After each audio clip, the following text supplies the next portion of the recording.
అప్పుడు మరదలన్న భావనే. గది బయటికి వచ్చేశాక ఇక మరదలే. ఒక్క సంతానమును కృప చేసిన సమయంలో మాత్రం ఉదారుడై కామోపభోగము కొరకు కాకుండా మాత్రమే తేజోదానము చేయగలిగిన వాడై ఉండాలి. అందుకే ఆవు నీతిని ఒంటి నిండా రాసేసుకుంటారు అని చెప్పింది. ఇక నేను దీన్ని అంతకన్నా విడమర్చి సభాముఖంగా మాట్లాడడం నాకు ఇష్టం లేదు. ధర్మ సంబంధమైన విషయాన్ని ఒక గంభీరమైన స్థితిలో మీరు అర్థం చేసుకోవడానికి నేను అంతవరకు ప్రతిపాదన చేశానంతే. కాబట్టి అటువంటి స్థితిలో మహాపురుషులు అటువంటి వారు కామోపభోగము కోరని వారైతే మొదటి అవకాశం ఏదో తెలుసా? సుక్షత్రియుడు జన్మించేది ఎప్పుడు అంటే, ధర్మము తప్పని స్థితి ఎప్పుడు కలుగుతుందంటే, ఆ వంశంలో ఆమె యొక్క భర్త చనిపోయి ఉన్నప్పుడు ఆమెకి బావగారి వరస కానీ మరిది వరస కానీ ఉన్నవాడెవరైనా మహాధర్మాత్ముడై గొప్ప బ్రాహ్మీమయమూర్తి అయిన వాడయ్యున్నవాడు ఉంటే దేవరన్యాయం అంటారు. ఆయన అలా సంగమిస్తే, అందుకే కామోపభోగం అనేది ఏది ఉండదు అందులో, కేవలము వీర్యప్రధానం అంతే.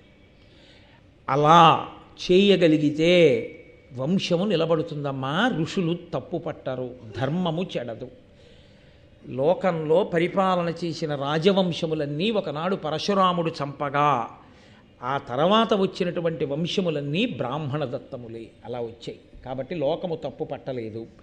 కాబట్టి అలా కుదురుతుందేమో లోతుగా విషయ పరిశీలనాన్ని వృద్ధ బ్రాహ్మణులతో వృద్ధులైనటువంటి కుల పెద్దలతో చర్చించు అన్నాడు. ఎంత మర్యాదో చూడండి, ఎంత ధర్మమో చూడండి. తల్లి సమస్యని తాను పంచుకోవాలి. ఇప్పుడు వచ్చిన సమస్య సామాన్యమైన సమస్య కాదు, దీనికి పరిష్కారం దొరకాలి. వెంటనే ఆవిడ కూడా అంత ఉదారురాలై సమాధానం చెప్పాలి కదండి. ఆయన ఇంకొక ఉదాహరణ ఒకటి చూపిస్తూ ఒక విషయాన్ని మాట్లాడాడు. ఒకానొకప్పుడు ఉతధ్యుడు అనేటటువంటి మహర్షి యొక్క భార్య అయినటువంటి మమత యందు బృహస్పతి వచ్చి ఆమెతో మాట్లాడి తన వరాన్ని అపేక్షిస్తున్న సమయంలో ఆమె గర్భంలో ఉండేటటువంటి బిడ్డడు బృహస్పతిని తిరస్కరించినప్పుడు ఆయన నీవు అంధుడవుతావని శపించాడు. ఆ కారణం చేత ఆ ఉతధ్యుని యొక్క భార్య కడుపులో ఉన్నటువంటి పిల్లవాడు అంధుడిగా పుట్టాడు. తమస్సు అంటే చీకటి.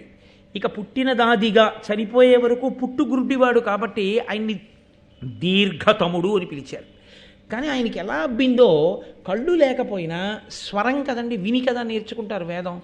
మహావేద పండితుడైపోయాడు, గొప్ప వేద పండితుడైపోయాడు.